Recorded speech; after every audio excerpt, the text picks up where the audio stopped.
Good morning friends. ఈరోజు శాస్త్రపరంగా చేసే పెళ్ళిళ్ళు నిలబడటం లేదు. ఎందుకు నిలబడటం లేదు? రిజిస్టర్ మ్యారేజ్ చేసుకొని దేవస్థానంలో పోయి దండలు మార్చుకునే వాళ్ళు బాగుంటున్నారు. ఎందుకు బాగుంటున్నారు?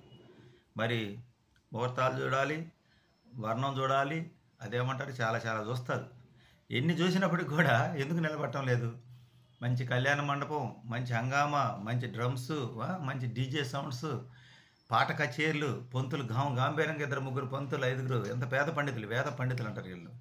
3-4 పంతులు మైకులు మంత్రాలు చదవటం, కెమెరామ్యాను వీడియోలు గ్రాఫిక్ స్టైల్గా తీయటం, ఇన్ని తీసినా కరెక్ట్గా సంవత్సరానికల్లా పేటాకలు అవుతుంది. ఈ తర్వాత ఈ పేటాకలు అయిన తర్వాత ఆ తల్లిదండ్రులు ఆ పెళ్ళికి చేసిన అప్పులు తీరక నానా బాధలు పడుతున్నారు. ఆ అప్పులు తీరక నానా బాధలు పడుతున్నారు. మరి ఈ పంతుళ్ళు ఎందుకు ఇలా ముహూర్తాలు పెడుతున్నారు? ఎందుకు ఇలా జరుగుతుందంటే ఇదంతా కలియుగ మహత్యం, కలిమాయ. అంటే పంతుళ్ళు వస్తారు, చూస్తారు, అవి కుదరవు, జాతకాలు కుదరవు, వాళ్ళకి తెలుసు. కానీ ఏం చేస్తారు? అటు పక్కడు ఇటు పక్కడో డబ్బులు ఇచ్చి మేనేజ్ చేస్తాడు, పెట్టుడు ముహూర్తాలు పెడతారు. పెట్టుడు ముహూర్తాల వల్ల పుట్టిడి కష్టాలు వస్తాయి. ముహూర్తం లేని టైంలో ముహూర్తం పెడతారు. దీనికోసం ఈ శాస్త్రం ఇదంతా అవసరం అంటారా? ఇప్పుడు సైలెంట్గా పోయి గుళ్ళో పోయి పెళ్లి చేసుకుంటే ఎవరేమంటారు? అటు చేసుకున్నా చాలా బాగుండదు, తక్కువకి వస్తాయి, బంధువులు ఇవన్నీ లేకుండా. పోనీ ఈ సమస్య పరిష్కారం ఈ గొడవ వచ్చినప్పుడు మనం ఎక్కడెక్కడికో పోయి మన బంధువులందరినీ పిలిచి వాళ్ళు చెప్పినట్టుని నవకాయ పిండంట్లో నారుకోడలు పెట్టి రకరకాలుగా చేసి అందరికి వచ్చిన వాళ్ళందరూ చక్కగా భోజనం వడ్డించి పెట్టేస్తారు. సమస్య వస్తే ఎవరైనా ఒకరైనా వస్తారా? ఒక్కరు కూడా రారు. అందుకని అనుభవం మీద చెప్తున్నా ఏనండి. గత 32 సంవత్సరాల క్రితం సింగరకొండ ఆంజనేయ స్వామి గుడిలో పెళ్లి చేసాం మా బంధువుల్లో ఒకరికి. చాలా బాగుండారు. ఎంత ఖర్చు అంతా తెలుసా? అద్దెంకిలో భోజనాలకి ఇటొక డాక్టర్ అటొక డాక్టర్, అద్దెంకిలో భోజనాల ఖర్చు ఆ రోజుల్లో భోజనం వచ్చేసి ఎంత 5 రూపాయలు ఎంతో. మొత్తం 100 మంది కూడా లేరులే, ఒక 60 మంది అంత 300 రూపాయలు భోజనాలు ఖర్చు అయింది. ఆ గుళ్ళి అంత అయింది. మొత్తం 2000 రూపాయలు 3000 రూపాయలతో పెళ్ళి అయిపోయింది. వాళ్ళు చాలా హ్యాపీగా ఉండారు. ఇంకా ఎన్ని కలిపి శాస్త్రాలతో కలిపి చేసిన వాళ్ళకన్నా వాళ్ళే హ్యాపీగా ఉండారు. వాళ్ళ పిల్లలు కూడా హ్యాపీగానే ఉండారు. ఇప్పుడు ఇలా చేసిన మ్యారేజ్లు బాగున్నాయి. దేవస్థానంలో పోయి బాగా పాట కచేరీ పెట్టి, బాగా అలంకారం చేసి, ఫ్లెక్సీలు వేసి, డీజే సౌండ్లు పెట్టి, వేద పండితులతో మంత్రాలు చదివించి బాగా ఇవన్నీ చేసిన వాళ్ళు మటుకు విడిపోతున్నారు. ఆలోచన చేయండి మీరు ఎందుకు ఇలా జరుగుతుందనేది. ఇక నుంచి రాబోయే రోజుల్లో పెళ్ళిళ్ళు మధ్యతరగతులు ఎవరైనా చేయాలంటే ఈ అనవసరమైన బంధువులందరినీ పిలుచుకోవడం వేస్ట్ ఖర్చు. ఎందుకంటే ఖర్చు పెట్టిస్తారు మీకు. అట్లా ఆ సాంగ్యం అంటారు, ఈ సాంగ్యం అంటారు, అది ఉండాలి ఇది ఉండాలి, ఖర్చు మటుకు పెట్టిస్తారు అందరు. ఎందుకంటే ఇటు పచ్చని కుటుంబం పనికి రాకుండా పోవాలి. అదే సమస్య వచ్చినప్పుడు ఎవరు రారు.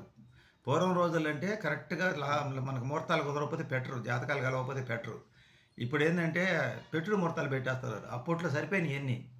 అప్పుడు ఈ 10 మందిని ఎందుకు పిలుస్తారు, ఇంతమందిని ఎందుకు పిలుస్తారు అంటే ఏదైనా సమస్య వస్తే వీళ్ళందరూ సాక్షిగా జరిగింది, వీళ్ళందరూ సాక్షిగా కూర్చొని మాట్లాడడానికి పిలుస్తారు. ఇప్పుడు ఈ సాక్ష్యం చెప్పేవాళ్ళు లేడు. వస్తారో తింటారు, వీడి తెక్క కుదిరింది అంటారు, రెచ్చగొడతారు, బాగా ఖర్చు పెట్టిస్తారు, వెళ్ళిపోతారు.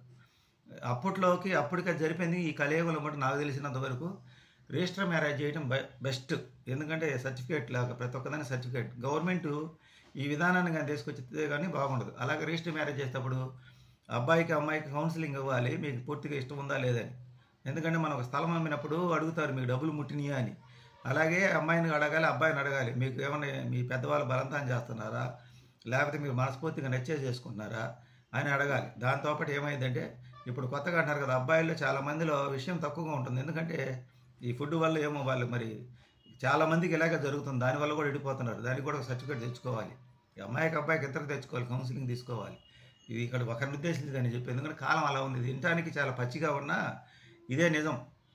ఎందుకంటే వాళ్ళ యొక్క అభిప్రాయాలు మనస్తత్వాలు సమాజంలో పరువు కోసమనో, మన తల్లిదండ్రుల పరువు కోసమనో, పిల్లల వయసు పెరుగుతుందని వాళ్ళకి ఇష్టం లేకపోయినా బలంతాన్ని పెళ్లి చేసి, మళ్ళీ పెళ్ళి అయిన తర్వాత వాళ్ళకి పిల్లలు పుట్టలేదని హాస్పిటల్ని తిప్పి, మళ్ళీ వాళ్ళ పిల్లలు పుడితే వాళ్ళు ఆ పిల్లల్ని మనమే సాగలేక, సమాజం కోసం మళ్ళీ సాగలేక నానా బాధలు పడే కడకన్నా కూడా ఇవన్నీ మనస్ఫూర్తిగా వాళ్ళిద్దరికి ఇష్టాలను బట్టి చేస్తే మంచిది. ఇప్పుడు క్యాస్ట్లు వెళ్ళిపోయినాయి. క్యాస్ట్ అనేది ఊరక మనం నాయకులు ఓట్ల కోసమే విభజిస్తున్నారు, కానీ వాస్తవానికి అయితే క్యాస్ట్ లేదు. ఎందుకంటే అగ్రకులపోలు అందరూ పేదవాళ్ళు చేసుకుంటారు, వాళ్ళు కలిపేసుకుంటున్నారు. ఇంకా క్యాస్ట్లు ఆడండి, క్యాస్ట్లు లేవు. అవసరానికి వాడుకుంటున్నారు క్యాస్ట్ అనేది. మనం వాడుకుంటున్నాం కానీ క్యాస్ట్లు అనేది లేవు. అందువల్ల ఎవరంతటా వాళ్ళు ఈ రిజిస్టర్ మ్యారేజ్ చేసే విధానంగా తెచ్చుకుంటే సమాజం బాగుంటుంది. ఎందుకంటే కుటుంబాలు గొల్లవు. ఒక పెళ్ళికి ఎంత ఖర్చు అవుతుంది? మధ్యతరగతి కుటుంబాల్లో పెళ్ళికి ఒక 20 లక్షలు ఖర్చు అవుతుంది. 20 లక్షల్లో మన అదృష్టం బాగుంటే మన గోల్డ్ మనకి వెనక్కి వస్తుంది. లేకపోతే దాన్ని కూడా ఏ ముత్తుడిపైన సెల్లో పెడితే అట్లా అది ఇంకా వెనక్కి వచ్చే ప్రసక్తి కూడా ఉండదు. ఆ తర్వాత దానికోసం మళ్ళీ లాయర్ల చుట్టూ తిరిగి కోర్టులో ఏజీ వేసుకొని ఇటుపక్క కేసులు పెట్టుకొని అటుపక్క కేసులు పెట్టుకొని ఈ పెళ్ళైన సంబడం కన్నా కూడా ఆ సంబడం అది ఉపయోగించుకున్నారు దాదాపు 5 సంవత్సరాలు 6 సంవత్సరాలు పట్టింది. అక్కడ ఎవడు వాదన గట్టిగా వినిపించగలిగితే అక్కడ వాడు, లేకపోతే వీడు వాదన వినిపించలేకపోతే వీడు పెట్టిన డబ్బులు మొత్తం పోతాయి. అందువల్ల పెళ్ళికి తక్కువ ఖర్చు పెట్టండి. సొమ్ములు గిమ్ములు కూడా ఎక్కువ ఇవ్వవద్దు. ఎందుకంటే అవి వాళ్ళ వ్యక్తిత్వం తెలియాలంటే ఈ సొమ్ములు ఇస్తే వాళ్ళ వ్యక్తిత్వం మనం నష్టపోతాం. కొన్ని రోజులు చూడాలి, 1 సంవత్సరం 2 సంవత్సరాలు చూడాలి. వాడికి పిల్ల కావాలా, పిల్ల ఒంటి మీద సొమ్ము కావాలా, లేకపోతే అత్తగారి నుంచి వచ్చేది కావాలని అవి ఆశించేవాడు ఎప్పుడు చూడు. అలాగే మా అమ్మ నచ్చింది, మా నాన్న నచ్చాడు, మా అక్కలు నచ్చారు, మా చెల్లెలు నచ్చారు అనే ఎదవలు కొంతమంది ఉంటారు. వాళ్ళ పిల్లని పట్టించుకోరు. ఎందుకంటే ఏ సమస్య వచ్చినా అమ్మా నాన్న చెప్పినట్టు ఇంటే ఇను, లేకపోతే పో. ఇది వాడి డైలాగు. ఎందుకంటే వాడు స్వతంత్రంగా జీవించలేడు, తల్లిదండ్రుల సపోర్ట్ కావాలి. అలాంటి వాడికి ఆడపిల్లలు ఇస్తే మటుకు అవి కూడా గొడవలు అవుతున్నాయి ఈ రోజులు. ఎందుకంటే అమ్మాయిలు కాస్త కూడా చదువుకున్నారు కాబట్టి బానిస బతకలేకపోతున్నారు. ఇంత ముందులా పూర్వం రోజులైతే బతికారు, కానీ ఇప్పుడు వాళ్ళని చదివించామని తెలివికాలంలో చేశాం కాబట్టి బానిస బతకలేకపోతున్నారు. ఇలా ఇక్కడ ఎప్పుడైతే అమ్మాయి వ్యతిరేకిస్తే ఇంక వాళ్ళందరూ ఒకటే గందరగోళం పట్టిస్తున్నారు. ఇవన్నీ మనం బాగా శాస్త్రపరంగా ఆలోచన చేసిన పెళ్ళిళ్ళలోనే జరుగుతున్నాయి. మీరు బాగా ఆలోచన చేయండి. ప్రేమించి పెళ్లి చేసుకున్న వాళ్ళ తక్కువ. అంటే ప్రేమించి పెళ్లి చేసినట్టు మోసం చేసే వాళ్ళు కొంతమంది ఉంటారు. అది కాదు, ఇద్దరు జాబ్ చేసే వాళ్ళే ఇద్దరు పెళ్లి చేసుకుంటే వాళ్ళు ఏ ఇబ్బంది లేదు, వాళ్ళు ప్రశాంతంగా బతుకుతున్నారు. ఈ పక్క బంధువులను ఆ పక్క బంధువులను వదిలేసి మళ్ళీ వాళ్ళు కూడా ఒక పక్క బంధువులతో పెట్టుకుంటే మటు విడిపోవడం జరిగింది గ్యారెంటీగా. ఇటు పక్క వాళ్ళని అటు పక్కన వదిలేసి మధ్యలో వాళ్ళు హ్యాపీగా బతికి హ్యాపీగానే బతుకుతున్నారు. నేను చెప్పేది అదండి. తల్లిదండ్రుల కోసం తల్లిదండ్రుల పరువు కోసం పిల్లలు పెళ్లి చేస్తున్నారు. వాళ్ళకి ఇష్టం లేకపోయినా దానివల్ల ఈ సమస్యలు వస్తున్నాయి. పోయి చేసేటప్పుడు ఆర్భాటాలు చేసుకొని తర్వాత పెళ్ళైన 2 నెలలకు 3 నెలలకు గొడవలు వచ్చి ఆ తర్వాత వాళ్ళు ఇంకా అది ఒకదించుకోరు, ఏది లేదు, ఇట్నే ఇళ్ళలో పడి ఉంటారు. ఆ తర్వాత ఈ తల్లిదండ్రులకి సమాజం ఇట్నే రాలేస్తుంటుంది. ఇప్పుడు చూడండి, మాకు లైవ్లోకి వచ్చి మమ్మల్ని రోజుకి ఏ విధంగా బాధ పెడుతున్నాడు. ఇది మన సమస్య. కానీ సమాజానికి ఏంటంటే మనం బాధల్లో ఉండేవాడు ఎప్పుడు ఏడుస్తూ ఉండాలి. మనం నవ్వుతూ మాట్లాడితే మటుకు మనకు గుచ్చే మాటలు మాట్లాడుతుంటారు. మళ్ళీ ఇదొక బాధ. అప్పటికే మేము చాలా వరకు ఎవరితో టచ్లో లేము. అయినా కూడా మనం ఈ లైవ్లు పెట్టుకుని ఎవరో ఒకరు 10 మందిలో ఒకరో ఇద్దరు వచ్చి మమ్మల్ని ఎట్నే బాధపడుతున్నారు.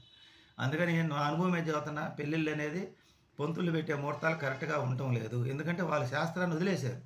క్యాష్ చూస్తున్నారు. ఎవరు డబ్బులు ఎక్కువ ఇస్తారు, ఎవడు పని వాడు. ఇంకా చెప్పాను కదా, హాస్పిటల్లో బిల్లు కట్టినట్టే మేడంతో చూస్తారు, దాని వివరం చెప్పారు, ఒక స్లిప్ రాసిస్తారు. ఆ నర్స్ వచ్చి స్లిప్ చేతికిచ్చి కౌంటర్లో కట్టమంటుంది. కౌంటర్లో వాళ్ళు డబ్బులు ఇంతని కట్టమంటారు, బిల్లు ఎత్తారు. 5 రూపాయలు ఆ ల్యాబ్లు కూడా ఆడేస్తే మన పనులు జరుగుతుంటే అసలు విషయం ఏం జరుగుతుందో మనకు అర్థం కాదు. ఫైనల్గా మనకు క్లియర్గా అసలు ఏం జరుగుతుందో చెప్పేవాళ్ళు ఉండరు. ఫైనల్గా ఇంత బిల్లు అయ్యిద్ది, ఇంకా అయిపోయింది పోండి అంటారు. ఇంకా మనకి ఏం జరుగుతుందో అసలు ఏం జరిగిందో అసలు మనకు అర్థం కాదు. ఈ పెళ్ళిళ్ళ విషయం కూడా అట్లయింది. పొంతులు కానీ వీళ్ళు కానీ లిమిట్ మనం ఏదైనా చెప్పరు. కలిసి నెలే ముహూర్త బలం బాగుంటుందిలే, అవి బాగుందలే, ఈ బాగుందలే అని చెప్పి ఏదైతే చెప్తుంటారు.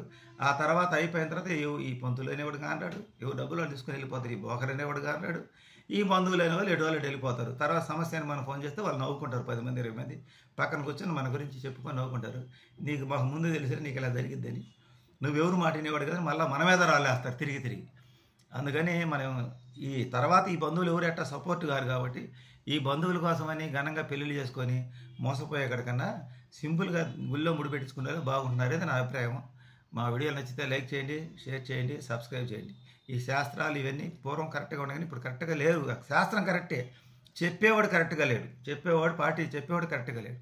అందువల్ల అందరూ డబ్బులు కమ్ముడిపోతున్నారు. కాబట్టి ఈ సమాజంలో ఈ పెళ్ళిళ్ళ విషయంలో అనవసరమైన ఖర్చులు, ఎక్కువ ఖర్చులు పెట్టి అప్పులు పాలవద్దు. మీ దగ్గరుంటే ఖర్చు పెట్టుకోండి గొప్ప కోసం, లేకుండా అప్పులు తీసుకొచ్చి ఎవరికో గొప్ప చూపించుకోవాలని పలాని వారి ఇంటి పేరు పెట్టుకొని వివాహ వేదిక అంటే పేరు గొప్ప, పేరు పెన్నం వస్తే అదేదో నేల మోసిద్దంట. అట్టయితే పరిస్థితి అది. Thank you.